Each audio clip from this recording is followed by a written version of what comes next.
vous allez vous rendre compte que durant tout cet événement, nous allons beaucoup parler du travail ensemble.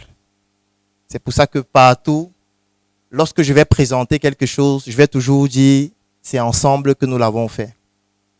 Parce que le problème que nous avons en Afrique, c'est de nous considérer parfois comme des héros. Pourtant, en réalité, dans l'univers entrepreneurial, personne n'est un héros.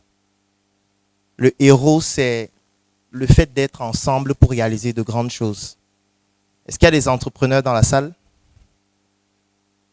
Dans le domaine des BTP, agroalimentaire, cosmétique, marché public.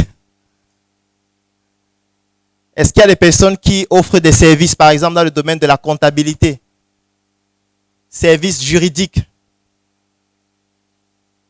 Ça veut dire que la salle est alors complète. Est-ce qu'il y a les étudiants? Magnifique. Diapo. Alors, voici le sommet de ma présentation. Je vais commencer, bien évidemment, par l'historique.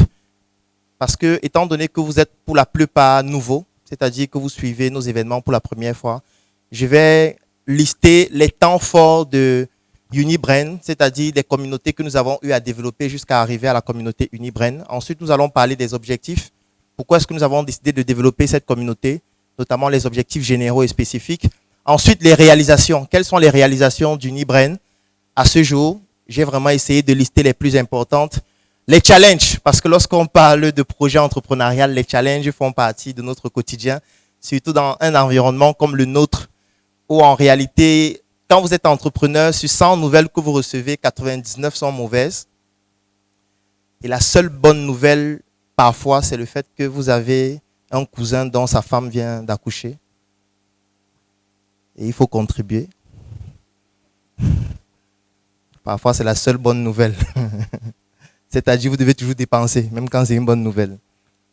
Tout le monde reçoit de mauvaises nouvelles au point où on devient habitué aux mauvaises nouvelles. Et c'est pour ça que j'ai développé le slogan « On ne pleure pas ». C'est interdit de pleurer. Parce qu'en fait, si tu veux pleurer, tu vas passer toute ta vie à pleurer. Tu vas tellement pleurer jusqu'à ce que tes larmes vont sécher. Donc, nous allons présenter les challenges auxquels nous avons fait face. Ensuite, les perspectives d'Unibrain, les perspectives à court, à moyen et à long terme. Et nous allons vous présenter comment faire pour nous rejoindre avant de conclure par une phase de questions-réponses.